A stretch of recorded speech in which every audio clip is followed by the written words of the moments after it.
Alors, les instituts de sondage français, est-ce que c'est vraiment la réalité ou c'est plutôt du fake? J'aimerais avoir votre avis, parce que là, ils nous disent que Bardella va être prochainement président de la République en 2027. Oui, c'est le sondage IFOP qui le dit. Écoutez ma vidéo. Là, je vous ai mis aussi un sondage. J'aimerais avoir votre réponse et votre avis.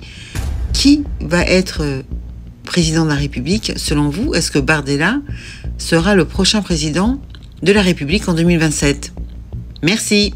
Vous avez vu le dernier sondage qui donne Bardella président en 2027, hein? Selon n'importe quel scénario, ce sondage a été réalisé par un observatoire nommé Hexagone, qu'il a commandé à l'Institut IFOP. Alors, les trois hommes à la tête d'Hexagone sont François Pierrard, consultant chez McKinsey, le cabinet privé, hein, vous connaissez, qui a capté des millions d'euros par le clan Macron.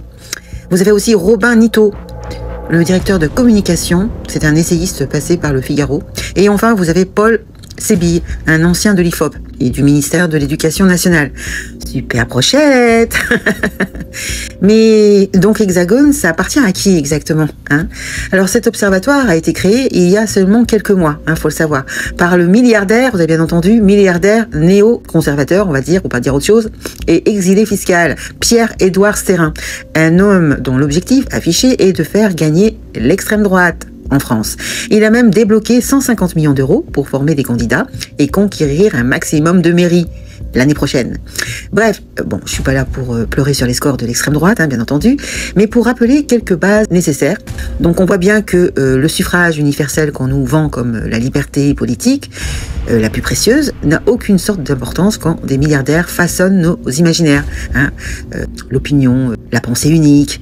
Donc ils inventent des sondages qui n'existent pas, qui seront ensuite commentés sur les médias mainstream, puisque ce sont aussi des potes à lui, qui sont aussi milliardaires. En fait, si on respectait les notions de la démocratie représentative, on devrait juste laisser les milliardaires voter entre eux, hein. Car la démocratie française se résume à ça.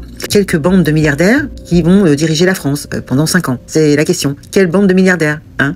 Vous avez les libéraux ou les conservateurs. Du coup, je sais que ça va pas plaire à tout le monde, mais il faut bien admettre que faire confiance aux urnes, c'est quand même supprimer toute chance d'arriver à un changement radical de notre vie et bien sûr de la société. Aller dans l'isoloir, ça permet juste de valider des opinions déjà dominantes, sans aucune possibilité d'action ou de décision aux électeurs, hein. Je pense que vous l'avez compris, comme beaucoup d'entre vous ne votent plus, je pense que c'est à cause de ça.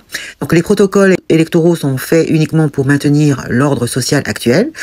Tu peux mettre même Che Guevara, hein, à l'Élysée, sans même de guérilla, il se fera manger par les institutions françaises, européennes, mondiales, voilà.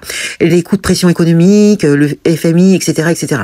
Donc de toute façon, on a des exemples de réformistes, hein, déjà, qui étaient de gauche, comme Léon Blum, vous aviez aussi Salvador Allende, et puis récemment, vous aviez Alexis Tsipras, et qui ont échoué face à ce qu'on appelle la légalité capitaliste. Donc, bref, faire de la politique, c'est pas se cacher dans un isoloir et respecter les règles, qui font toujours gagner les mêmes. Donc, faire de la politique, c'est œuvrer pour que le peuple construise des barricades, prenne des marteaux, plutôt que la carte électorale, hein, c'est plutôt ça.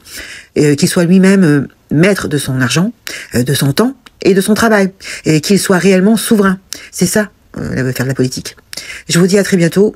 Dites-moi dans les commentaires ce que vous en pensez et partagez la vidéo, hein, c'est important. Je vous dis à très bientôt. Ciao les gueux les gueuses.